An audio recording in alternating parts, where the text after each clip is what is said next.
Catherine Pagenaud, bonjour. Bonjour. Un plaisir de vous accueillir dans le club radio de RCF Sarthe pour parler de l'enseignement catholique. Pour rappel, vous êtes chargé de mission au sein de la direction de l'enseignement catholique ici en Sarthe. Aujourd'hui, on va parler d'un sujet, c'est pas facile à aborder, mais il le faut, c'est le harcèlement scolaire. Et malheureusement, c'est un marronnier qui revient sans arrêt au moment de la rentrée scolaire. Et cette rentrée scolaire 2023 n'y a pas échappé. N'y a pas échappé malheureusement.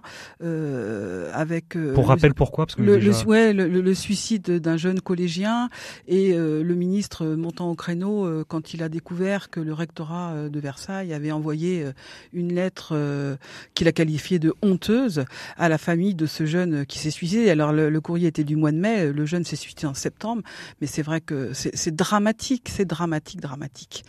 Alors pourquoi on revient sans arrêt sur cette question ? Parce que ça existe et que ça existe et que c'est monumental puisque les statistiques nous disent 10% des jeunes ont ou seront harcelés au cours de leur scolarité. C'est énorme. Ça a augmenté avec l'apparition des réseaux sociaux ? C'est dur parce qu'en fait, avant, on ne quantifiait pas. Voire, on ne mettait même pas de mots là-dessus. Non, alors, ça existait. C'est amplifié par les réseaux sociaux parce que ce qui changeait avant, c'est que avant l'arrivée des réseaux sociaux et des smartphones, c'est qu'au moins le jeune, quand il rentrait chez lui, il était à l'abri. La maison était sa coquille et son abri. Aujourd'hui, le jeune, il est harcelé 24 heures sur 24 parce que même si, normalement, à 9 ans ou à 10 ans, on n'a pas le droit d'aller sur TikTok, comme ils ont donné des fausses infos, ils sont sur TikTok et sur Snapchat, etc. Ils sont harcelés jusque dans leur maison, alors que la maison, c'est une coquille de protection. Donc, le cyberharcèlement a renforcé la question du harcèlement, c'est clair. Ça existait, ça a sûrement pris de l'ampleur, c'est mieux connu, et normalement, ça doit être traité. On va commencer par poser une question très simple. On va mettre des mots sur les mots. C'est quoi le harcèlement scolaire ? Alors, le harcèlement, c'est une violence. C'est un rapport de force et de domination entre un ou plusieurs élèves et une ou plusieurs victimes. En général, la victime est plutôt isolée et les harceleurs sont plutôt nombreux. Il y a un déséquilibre. C'est aussi la répétition. Une seule bagarre, un jour ou une dispute, c'est pas harcèlement. La répétitivité est un critère de harcèlement. Donc, la récurrence de cette violence sur une période plus longue.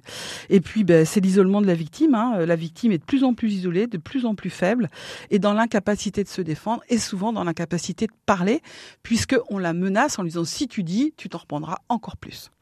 Que dit la loi sur ce sujet ? La loi, elle est très claire. La loi, elle fait part de l'interdiction du harcèlement. Aucun élève ou étudiant ne doit subir de fait de harcèlement résultant de propos ou de comportements commis au sein de l'établissement d'enseignement ou en marge de la vie scolaire ou universitaire. Ayant pour objet ou pour effet de porter atteinte à sa dignité, d'altérer sa santé physique ou mentale ou de dégrader ses conditions d'apprentissage. Ces faits peuvent être constitutifs du délit de harcèlement prévu par l'article 222-33, je vous passe, du Code pénal. C'est de l'emprisonnement et c'est de l'amende. Je pense connaître la réponse, mais l'enseignement catholique n'est pas épargné. Bien sûr que non. Sinon, on serait soit aveugle, soit parfait. Non, ça c'est pas possible. L'enseignement catholique se dote d'outils, forme ses adultes et se dote d'outils, d'un outil qui s'appelle le 3PF, la protection des publics fragiles. Tout comme l'éducation nationale, c'est doté du programme phare PHARE pour lutter contre ces phénomènes de harcèlement. Donc former les adultes, les aider à avoir les yeux ouverts, à repérer les signaux, parce que du harcèlement, ça va s'arrêter si les adultes s'en occupent, s'ils le voient. Et quels sont ces signaux justement ? Alors les signaux, déjà c'est quoi quand on dit la différence ? C'est tout simplement par l'apparence physique. Ça peut être un poids excessif, une taille excessive qui entraîne des moqueries, la couleur des cheveux. Bon, c'est connu. Les roux sont plus harcelés, les enfants roux, que les autres. Poil de carotte, c'est vieux dans la littérature, mais ça existe toujours. C'est du harcèlement, poil de carotte. Ah oui. Et les pourtant, enfants... ça a 100 ou 150 ans. Oui, et les enfants roux sont systématiquement harcelés. Le sexe, alors l'identité de genre, parce que aujourd'hui un garçon trop efféminé ou une fille jugée trop masculine, ou l'orientation sexuelle de ses parents, un enfant qui aurait 2 mamans ou 2 papas, ça peut entraîner un harcèlement. Donc dans ces projets pour sensibiliser les adultes, est-ce que les adultes dans un établissement notamment à taille humaine doivent peut-être plus surveiller ceux qui potentiellement peuvent être harcelés? Il faut être très très attentif. En tout cas, c'est le rôle de l'adulte de veiller à toutes les transitions. C'est pas forcément au niveau de la classe. Alors, j'ose pas croire que des adultes se moquent d'un enfant. C'est pas possible qu'un prof humilie un enfant. Pour moi, ça peut arriver malheureusement. Pas. Oui, mais pour moi, c'est impossible. Vous êtes vous-même enseignante. Oui, je suis enseignante et pour moi, c'est insupportable. Un enseignant, il peut le faire sans faire exprès, sans minimiser la portée de son acte. S'il en a pas conscience, faut qu'il change de métier. Donc c'est toutes les périodes de transition entre les cours, à la cantine, sur la cour, aux sorties, et puis tout ce phénomène de cyberharcèlement qui a pris une ampleur phénoménale. Les profs, ils n'y voient que du feu. Donc c'est vrai qu'il faut être très attentif sur la cour, en premier degré, on fait très attention aussi aux toilettes, les lieux des toilettes pour qu'il n'y ait pas de... Les cours de sport peut-être ? Les profs de sport sont très attentifs à ces questions-là. Ils sont un bon baromètre dans un établissement, ils connaissent très bien les jeunes. Et donc dans ces dispositifs qui sont mis en place, est-ce que c'est des journées de sensibilisation, des formations, ça se passe comment ? Alors ça peut être tout simplement une sensibilisation avec un intervenant extérieur, ou ça peut être tout à fait fait au sein de l'établissement. Moi, je me dis, plus on va être dans l'éducatif, plus on va rappeler que c'est interdit. Et il faut donner les outils aux jeunes. Faut leur dire que d'abord faut définir avec eux ce que c'est le harcèlement, et puis laisser des portes ouvertes sur qui on peut contacter. Et vous savez, il y a parfois des jeunes, ils vont d'abord se confier à leurs parents, mais ils peuvent aussi se confier à un prof, un cadre éducatif, à un chef d'établissement. Il faut qu'il y ait une relation de proximité déjà. Absolument. Il faut que d'abord l'enfant qui va venir dire ça, il faut que ce soit, en effet, il faut qu'il soit en confiance, parce que c'est dur de dire ça, et puis il faut que sa parole soit entendue. Il faut qu'il soit cru. C'est pas à l'adulte de l'école de faire l'enquête. C'est d'abord de recueillir sa parole. On insiste beaucoup dans l'enseignement catholique. On n'est pas ni enquêteur ni juge, mais on doit recueillir la parole et ensuite faire ce qu'il faut. D'abord, on commence dans une écoute passive. Absolument. Enfin, passive, une écoute active. Quand je dis passive, dans le sens où on ne juge pas, on n'enquête pas, on écoute. Et on ne questionne pas. Voilà. On fait reverbaliser, on fait demander une précision, et on dit à l'enfant, tu as bien fait, faut le rassurer, tu as bien fait de me dire, ce n'est pas normal qu'il t'arrive ça. Donc on peut conclure avec l'enfant que dans un premier temps, de toute façon, il faut qu'on le dise à ses parents.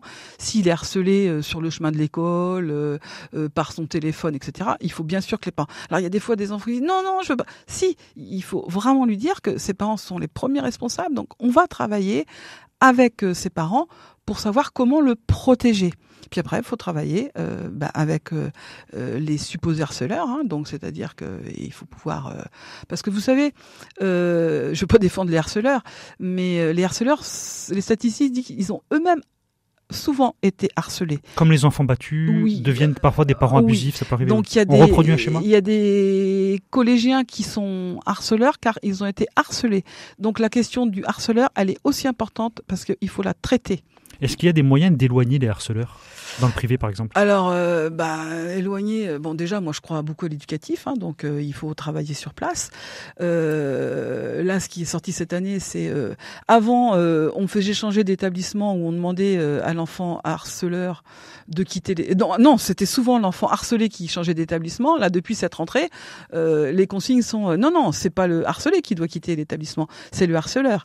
Alors, on ne fonctionne pas tout à fait de la même façon dans l'enseignement catholique, mais un chef d'établissement peut radier un enfant harceleur, le remettre à sa famille en lui disant trouver un autre établissement. Mais j'ai envie de dire, il y a quand même beaucoup de travail d'échange, de dialogue à avoir, parce que gérer un problème en excluant, le problème il va se reposer. Donc il y a tout un travail à faire au sein de la communauté éducative. L'élève peut aller ailleurs pour harceler ailleurs. Oui, et puis de toute façon, il y en a un autre qui va ressortir dans l'établissement d'où il est parti, parce qu'il n'y a pas de raison. Si on traite pas la question avec les jeunes, c'est pas un sujet tabou. Il faut que ce soit causé avec les jeunes. Est-ce que favoriser la mixité scolaire, ça peut diminuer le risque de harcèlement? Il y a des corrélations? Je ne sais pas s'il y a des statistiques, je ne peux pas m'avancer là-dessus. En tout cas, ce qu'il faut travailler dans les deux situations, c'est le climat scolaire. Ça, c'est clair. Il faut travailler. Il faut que chacun soit bien, adulte comme enfant. Je reprends. Enfant, parce qu'un établissement est d'abord fait pour les enfants. Enfant comme adulte, il faut être dans un climat relationnel serein. L'enseignement catholique, je vous ai dit, avec ce programme phare, ce programme boussole au niveau national, impulse cela. Nous, dans l'enseignement catholique de la Sarthe, nous continuons avec notre charte écologie intégrale. Cette année, on va travailler avec les communautés éducatives le climat relationnel, faire de nos maisons des lieux sûrs. Faire de nos maisons des lieux sûrs. Alors, ce slogan, il était un petit peu repris au moment des questions de pédophilie et d'inceste, mais toutes les questions de harcèlement, quelque forme que ce soit, c'est pas entendable. Un enfant peut pas venir avec la peur au ventre à l'école. Nos lieux d'éducation doivent être des lieux sûrs. Surtout si ça continue à la maison. Bien sûr, ah oui. Non mais c'est pas possible qu'un jeune soit si mal que ça. Avant, je vous dis, c'était la grosse différence entre avant 2000 et après 2000, c'est ça. C'est quand il était chez lui, c'était fini. Ça résout pas le problème, mais une sorte de cocon en fait. Ah ben oui, il y avait une protection. C'était pas 24 heures sur 24. Aujourd'hui, c'est 24 heures sur 24. Justement, dans le programme phare, il y a des vidéos sur le site de l'Éducation nationale qui sont fort intéressants. Il y a un concours qui existe pour faire travailler les jeunes à travers une vidéo, une affiche, pour travailler cette question du harcèlement. Celles qui sont sur le cyberharcèlement font froid dans le dos. C'est-à-dire ? C'est-à-dire que c'est horrible. Avec des vrais témoignages ou c'est des acteurs ? Alors, ce sont des acteurs, c'est des jeunes qui mettent en scène. Mais d'après des témoignages réels ? Évidemment. Il y a tout un travail qui a été fait de recherche, de témoignages. Bien sûr. Est-ce que ces vidéos sont accessibles pour tout le monde ? Oui. Sur le site Sur le site de l'Éducation nationale, on trouve programme phare, PHARE, concours lutter contre le harcèlement. Il y a des vidéos extrêmement intéressantes. Donc, favoriser le climat scolaire. Bien sûr. C'est d'ailleurs le thème, vous disiez un instant, de l'enseignement catholique en Sarthe de cette année. Tout à fait. Nous souhaitons que la journée des communautés éducatives soit centrée sur le climat relationnel. Parce que la charte de l'écologie intégrale, c'est pas que l'environnement, c'est pas que la création, c'est aussi les créatures de la création. C'est aussi une charte sur les relations entre les êtres humains. D'où le terme intégral. Absolument. Merci Catherine Pagenot. De rien.